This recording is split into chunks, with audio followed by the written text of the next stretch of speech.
Bet, ikaw ay Filipino, Filipino, Filipino, Filipino. Mga idol at kabayan, super good news! Katulad ng ating sinabi kagabi na darating ngayon sa Pilipinas ang unang batch ng brand new Black Hawk S-70I Combat Utility Helicopter para sa Philippine Air Force. Uulitin ko mga idol at kabayan, brand new po ang mga ito. Lumapag na ang Antonov -124 Ruslan Transport Aircraft sa Pilipinas, kung saan ay kinukumpirma ng Poland Embassy sa Pilipinas na dito kinarga ang mga Black Hawk S-70I Combat Utility Helicopter.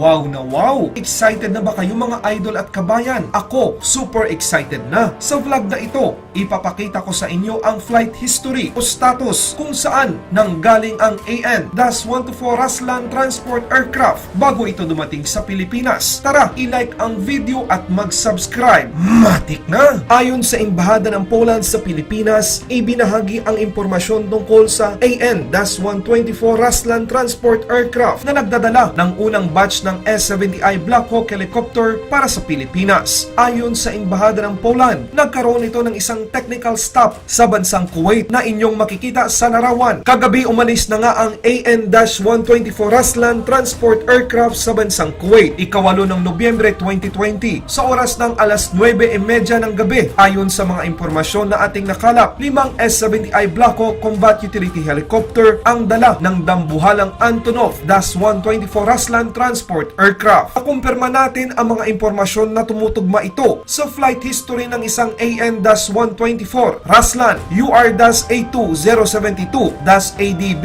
3516 na kung saan ay galing sa bansang Poland noong ika-7 ng Nobyembre at lumapag sa Kuwait noong ika-8 ng Nobyembre 2020 at merong flight duration ng halos 9 oras 51 minuto sa pagitan ng bansang Kuwait at Clark City International Airport sa Pilipinas. Para sa kaalaman ng lahat, ito ay ginawa sa bansang Poland sa kumpanyang PZ Almelik at 16 na brand new Black Hawk S-70I Combat Utility Helicopter ang binili ng Pilipinas para sa Philippine Air Force. Mga idol at kabayan, sabay-sabay nating i-welcome ang unang 5 bagong S-70I Black Hawk Combat Utility Helicopter ng Philippine Air Force. Take note, meron pang 11 na i-deliver sana sa lalong madaling panahon para makompleto na ang mga ito. Ang AN-124 Ruslan Transport Aircraft ay lumapag sa Clark International Airport ngayong umaga, Lunes, ika-9 ng Nobyembre 2020 sa oras ng 9:36 AM. Ayon sa radar box flight tracker, sa mga nagtitiwala sa Good News Philippines, katulad ng ating sinabi noong nakaraang vlog, fresh na fresh pa po ang good news na ito. Sigurado akong excited na kayo para makita ang mga bagong assets na ito. Kung meron man kayong mga larawan o clips, pwede nyo itong ibahagi sa Facebook page ng Good News Philippines. Maraming salamat, ang inyong tagahatid ng balita at inyong tagapaglingkod. Good News Philippines. Mabuhay ang Philippine Air Force. Mabuhay ang mga Pilipino. Mabuhay ang Pilipinas. Laban Pinas.